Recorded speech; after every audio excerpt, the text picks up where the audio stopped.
Time series is a sequence of data points measured at successive time intervals, like daily temperatures or stock prices. Time series data consists of four main components: secular trend, seasonal variations, cyclical fluctuations, and irregular movements. Secular trend is the long-term upward or downward movement in data, like population growth. Formula for linear trend is y equals a plus b times x. Seasonal trends are recurring patterns tied to seasons or months, such as higher retail sales and holidays. Seasonal index formula is actual divided by trend times 100. Cyclical trends are fluctuations over several years, like economic booms and recessions. Irregular trends are random, unforeseen variations, like natural disasters affecting data. They are residuals after removing other components. A time series model breaks down data into its components to understand patterns and make predictions.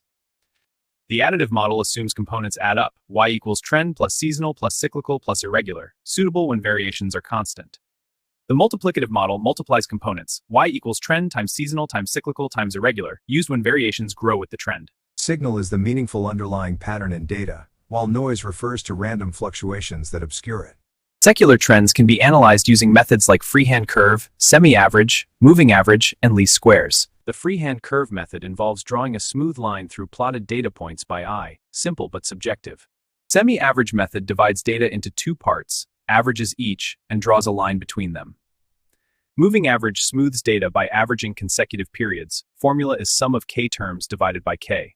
Least squares fits the best line by minimizing squared differences. Formulas for slope b and intercept a as shown.